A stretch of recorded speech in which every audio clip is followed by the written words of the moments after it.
আজকে সকালে পত্রিকায় দেখলাম ইউনূস সাহেব আজকে সকালে বলেছেন যে আগামী ডিসেম্বর কিংবা জানুয়ারি নাগাদ বাংলাদেশের নির্বাচন অনুষ্ঠিত হবে। আমার তরফ থেকে, আপনাদের তরফ থেকে ইউনূস সাহেবকে একটি ধন্যবাদ। তবে কিছু কথা খোলাখুলি বলে দিতে চাই ইউনূস সাহেব আপনাকে এবং আপনার সরকারকে। ইদানিংকালে আমরা দেখতে পাচ্ছি আপনার কিছু উপদেষ্টাদের কিছু কথাবার্তায় যে তারা আমাদের প্রতি এমন বিরূপ প্রতিক্রিয়া দেয়, এমন ভাবে কথা বলে, এমনকি মনে হয় যে এই আন্দোলন শুধুমাত্র তাদেরই আন্দোলন। আমার ভাইয়েরা, তোমরা আমার যে বয়সে ছোট, আমি তুমি করেই বলি, সরকার নামানো আর সরকার চালানো এক কথা না। ভাইয়েরা, তোমাদের মনে রাখতে হবে, তোমরা হয়তো 10 বলে 20 রান করেছ, কিন্তু 180 রান বাংলাদেশের মানুষ করেছে 17 বছর। তোমাদের এই অশ্রদ্ধা, তোমাদের এই কথা বলার ধরন দেখে আমাদের মনে হয় যে তোমাদের মধ্যে ইচ্ছা, আশা, আকাঙ্ক্ষা জেগেছে যে তোমরা নির্বাচনে করে এই সরকারে থাকবা। আমার কোনো অসুবিধা নাই, তোমরা দল করো, তোমরা নির্বাচন করো, কিন্তু কোন দলকে ক্ষমতায় আনার জন্য নির্বাচনকে কোনোভাবে বিলম্বিত করা যাবে না। বাংলাদেশের মানুষ 17 বছর ভোট দেয় নাই।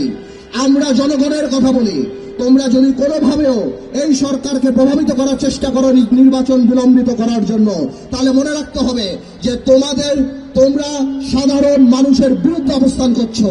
আর সাধারণ মানুষের বিরুদ্ধে অবস্থান করলে আমার ভাইয়ের একটা কথা পরিষ্কার, শেখ হাসিনা বা আওয়ামী লীগ সরকারের কিন্তু 17 বছরে মাথা খারাপ হয়ে গেছে। তোমাদের মাথা খারাপ হতে 17 মিনিট সময় লাগবে না ভাই। আমরা তোমাদেরকে সহযোগিতা করতে চাই, আমরা উন্নয়নমুখী, আমরা সংস্কারমুখী একটা নির্বাচন চাই, যে নির্বাচনমুখী একটা সংস্কার চাই, যাতে করে মানুষ তার ভোট দিয়ে যেতে পারে। আমরা 17 বছর আওয়ামী দুঃশাসনের কথা ভুলি নাই। আমাদের এখনো মনে পড়ে 3টা ভোট কিভাবে তারা মানুষের গলায় পাড়া দিয়ে গণতন্ত্রকে হত্যা করে তারা সেখানে জেগে বসেছিল। ভাইয়েরা আমার, আরেকটা কথা না বললেই না, এই সরকার যেহেতু আজকের বক্তব্যের পর দৃশ্যমান বা প্রতীয়মান যে এই সরকার হয়তো আরো 1 বছর থাকবে, সরকারকে আমরা অনুরোধ করব আপনারা সাধারণ মানুষের কথা চিন্তা করেন। ইউনূস সাহেব, অর্থনীতি আর রাজনীতি এক জিনিস না। অর্থনীতিতে 2 আর 2 4 হয়, রাজনীতিতে 2 আর 2 22 হয়। ইউনূস সাহেব, আপনি আপনার উপদেষ্টা একবার বাজারে যেয়ে দেখেন, সাধারণ মানুষের নাবিশ্বাস উঠে গিয়েছে। জিনিসপত্রের যে দাম, মানুষ বাবা সন্তানদের সাথে ভাত খেতে লজ্জা পায়, বাজারে গেলে মানুষ লজ্জা পায়। ইউনূস সাহেব, আমি বারবার বলেছিলাম আপনাকে জনসম্পৃক্ত কিছু উপদেষ্টা রাখুন। আজকে এখানে যারা বসা, কেউ বাণিজ্য মন্ত্রীর নামও বলতে পারে না। ইউনূস সাহেব, এভাবে করে আপনি হয়তো থাকতে পারেন, কিন্তু আপনার কিন্তু মানুষের কিন্তু ক্ষোভ আপনার উপরে বেড়ে যাবে। আজকে ব্যবসায়ীদের সাথে কথা বলেন, ব্যবসায়ীরা গোপনে আমাদেরকে বলে তাদের অবস্থা এত খারাপ, তাদের ব্যবসা বাণিজ্য হচ্ছে না। গার্মেন্টসের কর্মীদের এই অবস্থা যে কেউ চিন্তা করতে পারে যে কোনো সময় ফ্যাক্টরি বন্ধ হয়ে যেতে পারে। আপনি ব্যবসায়ীদের সাথে বসেন। ইউনূস সাহেব, মনে রাখবেন, আপনারা কাজ করেন, কিন্তু পলিথিন বন্ধ করা, হর্ন বাজানো, গ্লাস সরায়া প্লাস্টিকের মগ রাখা, এইসব আপনাদের কাজ না। আপনারা ঠিক করেন আপনারা কি কাজ করবেন। আমরা কথা দিচ্ছি, আমাদের সকল সহযোগিতা আপনারা পাবেন। আরেকটা কথা ইউনূস সাহেব না বললেই না, এখনো আমরা দেখি আওয়ামী শাসন আমলের দুর্নীতিবাজরা ঘুরে বেড়াচ্ছে। আপনি দরবেশ সালমান রহমানকে অ্যারেস্ট করেছেন, এই জন্য আপনাকে আমরা সাধুবাদ জানাই, কিন্তু সাবিটের আজিজ খানকে আপনি এখনো ধরতে পারেন নাই।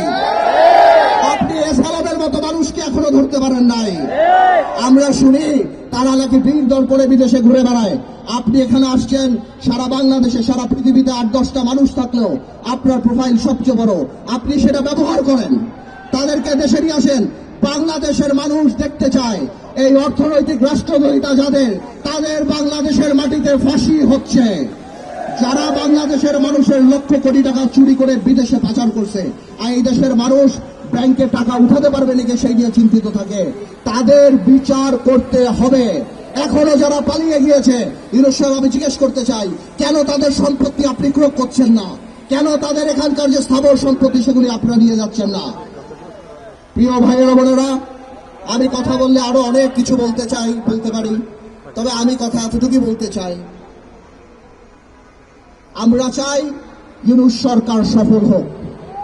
আমরা চাই এই আন্দোলনে আমার যে ছাত্র ভাইয়েরা, ছাত্র বৈষম্য আন্দোলনের নেতারা যারা যে আত্মত্যাগ দিয়েছে, তাদের জন্য দুর্বলতা আমাদের হৃদয়ে আছে। আমরা চাই ভবিষ্যতে তারা যদি রাজনীতিতে আসে ভালো কিছু করে, কিন্তু ভাইয়েরা আমার, এখন জাতি গঠন প্রক্রিয়ায় থাকতে হবে। সবাই মিলে মিশে কাজ করতে হবে দেশকে এগিয়ে নেওয়ার জন্য। 50 বছরে আমরা যেভাবে পিছিয়ে গিয়েছি, আজকে বিজয় দিবস একটা রাজনৈতিক দল গত 17 বছরে শুধুমাত্র পুরো স্বাধীনতা একটা মহানায়ককেই দায়িত্ব দিয়েছে, আর কারো দায়িত্ব দেয় নাই। শহীদ রাষ্ট্রপতি জিয়াউর রহমান থেকে আরম্ভ করে, তাজউদ্দিন সাহেব থেকে আরম্ভ করে অন্য কারো কোনো ক্রেডিট এই সরকার দেয় নাই। ইতিহাস জানতে হবে, আমাদের ইতিহাস নিয়ে কাজ করতে হবে, আমাদের বাংলাদেশ নিয়ে কাজ করতে হবে, আমাদের ভবিষ্যৎ প্রজন্ম নিয়ে কাজ করতে হবে। আগামীতে আমরা পজিটিভ বাংলাদেশ বানাতে চাই, আগামীতে আমরা সমৃদ্ধ বাংলাদেশ বানাতে চাই। আমাদের মাথায় রাখতে হবে 5 তারিখ, 5ই আগস্ট এবং 16ই ডিসেম্বরকে আমরা সিম্বল অফ ফ্রিডম হিসাবে নেব, হেট্রেড না। সেটা নিয়ে আমরা সামনের দিকে এগিয়ে যাব।